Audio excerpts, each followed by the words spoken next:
ପାଡ଼ି ଆଉ ମୁଁ ଏ ହନୁମାନ ମନ୍ଦିରର ପୂଜକ ବହୁତ ଭଲ ରହିଛି। ଆଉ ଏଠିକାର ମୁରବୀ କର୍ମକର୍ତ୍ତା ବହୁ ପ୍ରାଣେ ଚେଷ୍ଟା କରି ବହୁତ ସୁନ୍ଦର ଭାବେ କଳସ ଯାତ୍ରା ଉଯାପନ ହେଲା। ତାପରେ ଯଜ୍ଞ ବି ବହୁତ ଭଲ ଚାଲିଛି, ସବୁ ଠିକ୍ ଅଛି। ଯେତେ ଜାଗାରେ ଜନବାସୀ ଉତ୍ସବ ହେଉଛି, ଏଠି ପୁରା ନିଆରା। ଏ ଏମାନଙ୍କର ବାରିକ ସାହି ପୁରା ନିଆରା।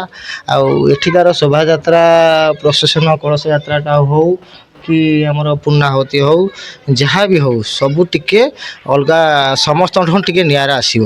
କାହିଁକିନା ଏ ବର୍ଷ ପ୍ରଥମ ଜନ୍ମବାର୍ଷିକ, ଆର ପ୍ରଥମ ଗଲା ବର୍ଷ ଭଲ ହେଇଥିଲା, ଏ ବର୍ଷ ବି ଠିକ୍ ଅଛି। ମୋର ବି ମାନେ ଆଶା ସବୁ ବର୍ଷ ଏମିତି ହେଉଥିବ।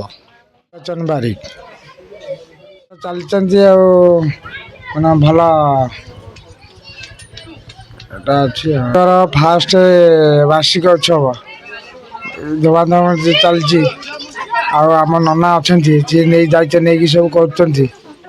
ଆଗକୁ କ'ଣ ହେଉଛି ଠାକୁରଙ୍କର ବରାଦ। କେତେ ଦିନ ଧରି ଯଜ୍ଞ ଚାଲିବ? 4 ଦିନ ଚାଲିବ। କ'ଣ କ'ଣ ସବୁ କାର୍ଯ୍ୟକ୍ରମ ରହିଛି? ବୁଧବାର ଥିଲା ଅଙ୍କୁର ଅର୍ପଣ, ଗୁରୁବାର 26 ତାରିଖ ଥିଲା କଳସ ଯାତ୍ରା, ଶୁକ୍ରବାର ଯଜ୍ଞ, ଶନିବାର ପୂର୍ଣ୍ଣ ଆହୁତି। ଆଉ ଆସନ୍ତାକାଲି ପୂର୍ଣ୍ଣାହୁତି ରହିଛି। ପାଖାପାଖି କେତେ ଭକ୍ତ ହେବେ ବୋଲି ଆପଣଙ୍କର ଆଶା ଏବଂ ବିଶ୍ୱାସ?